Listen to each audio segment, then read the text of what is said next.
Have you ever saved a life? What if the life you had to save was your own? Would you have the courage to walk away? I walked away from an abusive marriage at the age of 20. I realized I couldn't love away addiction. Unfortunately, when I left, I became another one of his addictions. And the stalking started. My family wanted me to move away, and I said, no, this is my home. If I start running now, I will be running for the rest of my life. And I wasn't about to do that. 33 years after the divorce, he continues to try to contact me. No matter how hard you try, you can't help someone who won't help themselves. But he wasn't the only one that I walked away from. Whoops. Well, Shahab, you're going to be up there for a while. Just reverse it one more. He wasn't the only one that I walked away from. Recently, she was found dead in her jail cell. Hours after the prison doctor said she only had minor injuries. But before she was convicted on 2 accounts of first-degree murder, she was my best friend in junior high. We would spend weekends out on the lake,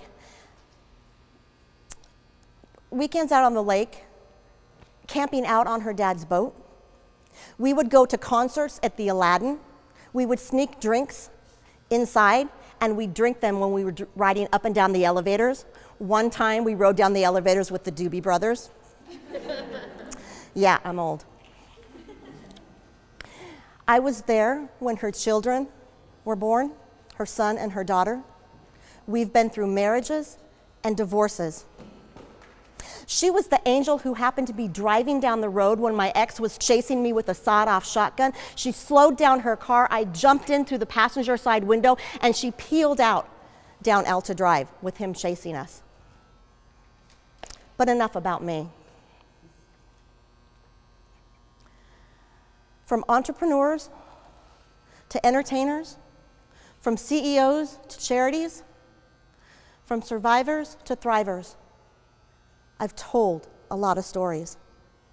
I have had the privilege of telling stories of everyday heroes, people who went through extraordinary circumstances to come back stronger, kinder, and wanted to make a difference. While each story is as unique as the person who owns it,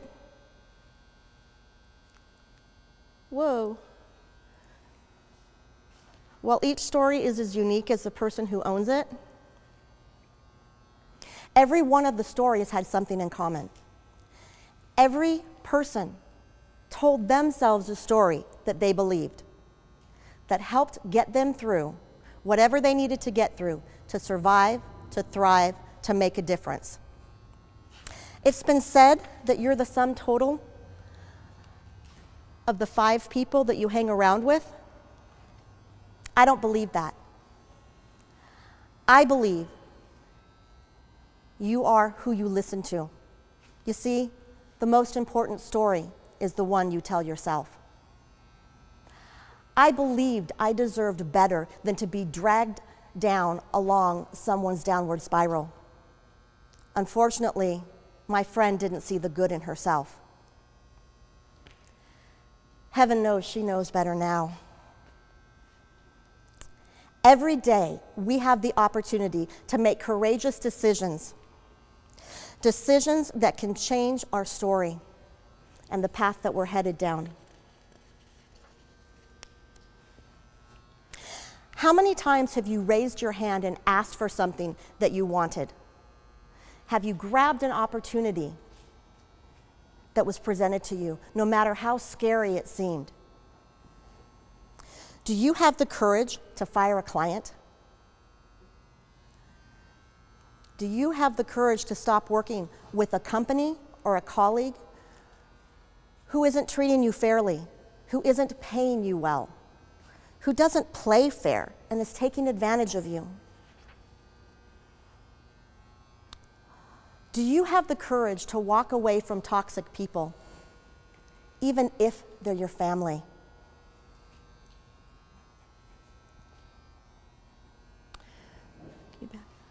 Thank you.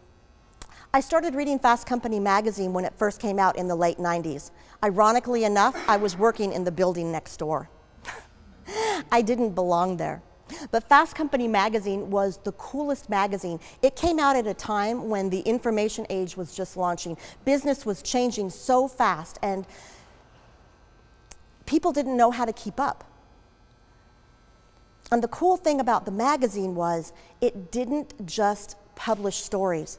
It was created to start conversations about what mattered. They asked the question, what keeps you up at night? And the readers answered in droves. Readers from all over the world were contacting the magazine because they wanted to talk to, have conversations with, and connect with like-minded people who were readers of the magazine.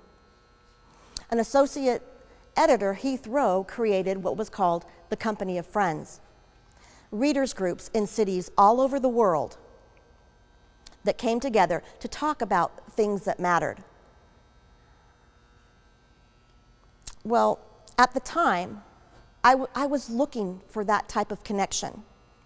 When the associate editor was coming to CES, he said, "I'm coming to CES, and they forgot to book me a room. Do any of you have a room I can stay in?" Well, I raised my hand.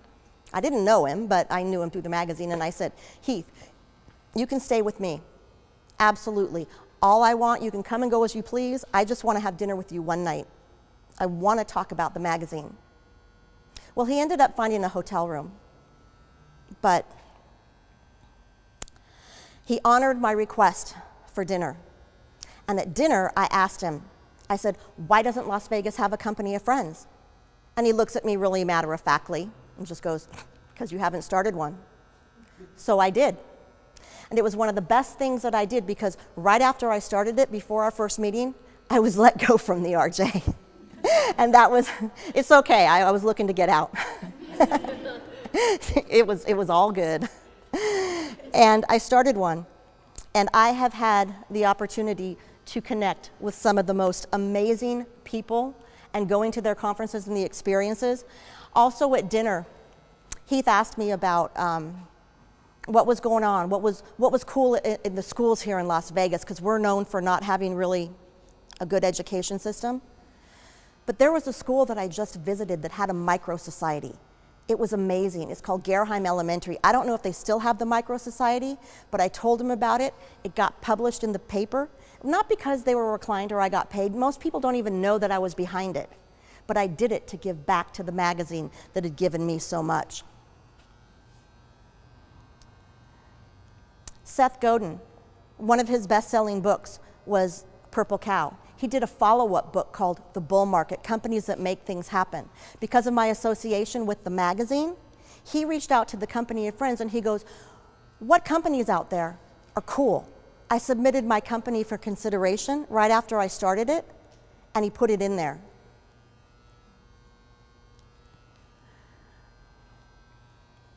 Dan Pink. Right after one of his first best-selling books, Free Agent Nation, I brought him here to speak. Michael Abrashoff wrote It's Your Ship. He was the commander of the most technologically advanced ship in the Navy, and he totally changed the way the Navy treats its personnel. Very cool guy. I got to bring him here to speak and drive him around for 2 days. Bill Jensen. Bill Jensen has written several books, and I have been a contributor, and I've reviewed books during the writing process. And that's a cool thing, because some authors let you do that, and it's pretty cool. And Bill was also, this isn't working. I'm sorry. When I published my own book, I wanted to have other authors write an endorsement in my book because I wanted to help promote them. And he was the first one who responded.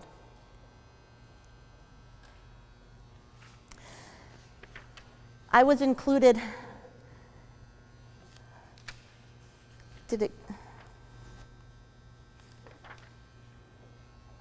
I was included in this book because I'd just written a blog post about lessons I learned growing up playing golf. And it wasn't exactly what they were asking for, but a reporter was looking for people who conducted business on the golf course. Well, that wasn't exactly what it was about, but I said, hey, what about this?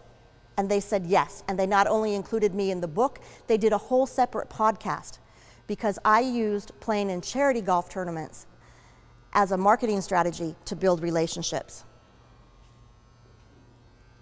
Clark County's first poet laureate, Bruce Isaacson, said yes when I asked to submit a poem to be included in the first anthology of Clark County poets. And Jackie Huba, oh my God, I love her. I brought her out here to speak when she co-wrote the first bestseller, Creating Customer Evangelists. And this is her latest book that I had the honor of reviewing during the writing process. And she's another one who said yes and wrote an endorsement in the beginning of my book. And that's her in Fiercely You is about empowering yourself and bringing out your inner drag queen. And so she was in full drag when she did that. And speaking of my book, Jennifer Main, I don't know if you've heard of her. She was born and raised here, a local artist. Love her work. She's amazing. Her website is jennifermaingallery.com. Well, I couldn't figure out what I wanted on the cover of my book, and then I realized I need her artwork. I didn't know if I could afford her. I always wanted a commission piece, and I just didn't think I could handle it. So I emailed her, because we'd worked together before. I'd not only bought a lot of her artwork, we worked together at charity events. And I said, look, here's the book, here's what it's about, here's why I'm doing it. I would love it if you could do the cover art. I don't know if I can afford you. Well, it ended up that I could. And there's the cover that she did for my book. We all want to be seen, heard, and understood. But if we don't listen to ourselves, how can we expect anyone to listen to us? When I thought that no one would listen to me or could understand what I was going through, I told the universe. I started writing poems at the age of 12. Actually, the poems wrote me. Sometimes between the blinding tears of heartbreak and betrayal, sometimes fueled by liquid courage on bar napkins. Yeah, there are some good ones in bars. Wine. Bacardi and Pepsi, yeah. Sometimes in the depths of depression and despair, but sometimes by the light of love. Everyone has a story someone in the world needs to hear. Do you have the courage to take control and change your story? Do you have the courage to share your story with someone who needs to hear it?